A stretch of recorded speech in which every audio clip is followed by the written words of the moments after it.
سيدنا محمد بن عبد الله المبعوث رحمة للعالمين، نعاه رب العالمين سبحانه وتعالى ونعانا إليه، فقال سبحانه وتعالى في محكم آياته وهو أصدق القائلين: بسم الله الرحمن الرحيم، إنك ميت وإنهم ميتون ثم إنكم يوم القيامة عند ربكم تختصمون.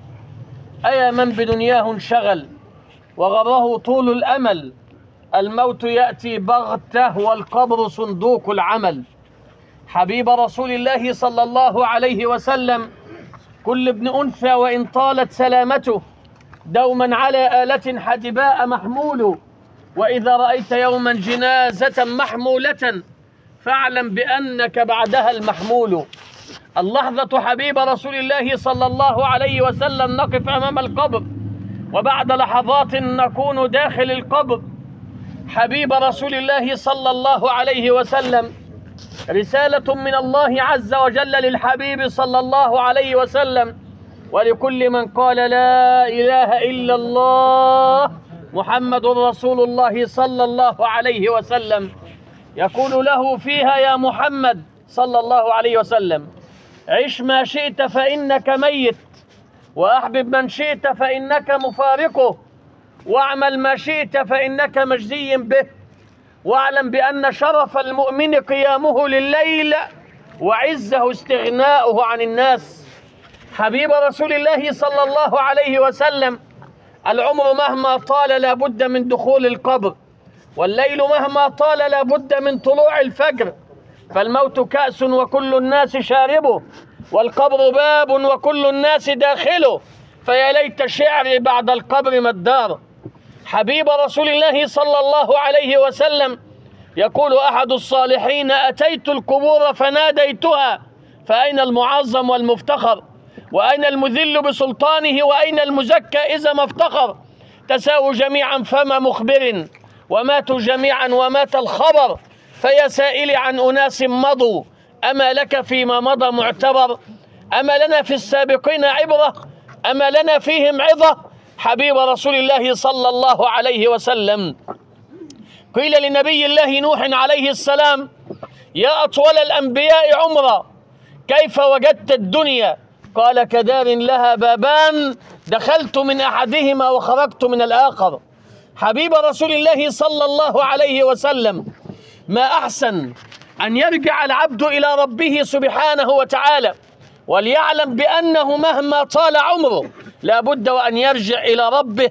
فالله عز وجل قال في قرآنه: وبشر الصابرين الذين إذا أصابتهم مصيبة قالوا إنا لله وإنا إليه راجعون، أولئك عليهم صلوات من ربهم ورحمة وأولئك هم المهتدون. حبيب رسول الله صلى الله عليه وسلم، يتفقد النبي صلى الله عليه وسلم حال المصلين فيجد رجل وامرأة مقعدين، ويسأل صلى الله عليه وسلم: من يحملهما إلى الصلاة؟ قالوا: يا رسول الله يحملهما ابنهما. وبعد أيام يتفقد النبي صلى الله عليه وسلم حال المصلين فلم يجد المقعدين، ويسأل صلى الله عليه وسلم: أين المقعدين؟ قالوا: يا رسول الله مات ابنهما. فقال صلى الله عليه وسلم: سبحان الله، لو بقي أحد لأحد لبقي ابن المقعدين لهما، ولكن الخلود لله، الملك لله، الوجود لله، البقاء لله، إنا لله وإنا إليه راجعون. صدق الحبيب صلى الله عليه وسلم حيث قال: والله إن العين لتدمع وإن القلب ليحزن ولا نقول إلا ما يرضي ربنا، إنا لله وإنا إليه راجعون. من هدي الحبيب صلى الله عليه وسلم في مثل هذه المواطن أن يقول: أيها الناس، لمثل هذا فأعدوا، لمثل هذا فأعدوا، لمثل هذا أمة الحبيب صلى الله عليه وسلم، فليستعد كل إنسان منا وليعمل العاملون. ومن هديه صلى الله عليه وسلم بعد الدفن أن يقول: استغفروا لأخيكم، أي ادعوا الله عز وجل لميتكم وفقيدكم، وسألوا الله عز وجل له التثبيت، فإنه الآن يسأل. فنحن على سنة رسول الله صلى الله عليه وسلم نتوجه إلى القبلة داعين المولى سبحانه وتعالى لفقيدنا بالمغفرة والرحمة. أسأل الله أن يجعل هذا الدعاء في ميزان حسناته وحسناتنا، إنه نعم المولى ونعم النصير بالإجابة جدير. من شاء يدعو سرا فليدعو، من شاء يؤمن فإن المؤمن أحد الداعيين. اللهم صل وسلم وزد وبارك على سيدنا محمد وآله وصحبه وسلم تسليما كثيرا. وكن بنا وبه وبالمؤمنين رؤوفا رحيما. اللهم اغفر له وارحمه، اللهم اغفر له وارحمه، اللهم اغفر له وارحمه، اللهم عافه واعف عنه، اللهم عافه واعف عنه، اللهم عافه واعف عنه. اللهم جاف الأرض عن جنبيه، اللهم جاف الأرض عن جنبيه، اللهم جاف الأرض عن جنبيه. اللهم أكرم نزله، اللهم أكرم نزله، اللهم أكرم نزله، اللهم وسع مدخله، اللهم وسع مدخله، اللهم وسع مدخله، اللهم افسح له في قبره مد بصره، اللهم افسح له في قبره مد بصره. اللهم اجعل قبره هرتا من رياض الجنة، اللهم اجعل قبره هرتا من رياض الجنة. اللهم يمن كتابه، اللهم يمن كتابه، اللهم يمن كتابه، اللهم يسر حسابه، اللهم يسر حسابه، اللهم ثبت لسانه، اللهم لقنه حجته، اللهم لقنه حجته، اللهم آنس وحدته، اللهم آنس وحشته، اللهم ارحم غربته، اللهم باعد بينه وبين خطاياه كما بعدت من المشرق والمغرب. اللهم نقه من الخطايا كما نقى الثوب والأرض من الدنس. اللهم اغسله من الخطايا بالماء والثلج والبرد.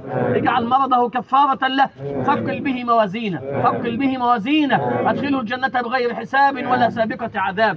اللهم اجعل مرضه كفارة له، اللهم أبدله دارا خيرا من داره، وأهلا خيرا من أهله، وجيرانا خيرا من جيرانه، واخلفه في عقبه يا رب العالمين. اللهم إنه عبدك وابن عبدك وابن أمتك نزل إلى رحابك وأنت خير منزول به، وأنت غني عن عذابه، فاغفر له وارحمه يا أرحم الراحمين. اللهم اعمله بالفضل لا بالعدل، واعمله بالإحسان لا بالميزان، فأنت أهل الفضل وأهل الرحمة وأهل الغفران يا رب العالمين. اللهم اغفر لمن غسله، اللهم اغفر لمن كفنه، اللهم اغفر لمن صلى عليه، اللهم اغفر لمن شيعه، اللهم اغفر لمن شهد دفنه، اللهم اغفر لحينا وميتنا وشهيدنا وغائبنا وذكرنا وأنثانا وصغيرنا وكبيرنا وكل من له حق علينا. اللهم لا تفتنا بعده ولا تحرمنا أجره، واغفر اللهم لنا وله ولموتى المسلمين. وآخر دعوانا أن الحمد لله رب العالمين، وصل اللهم وسلم وبارك على المبعوث رحمة للعالمين. آمين.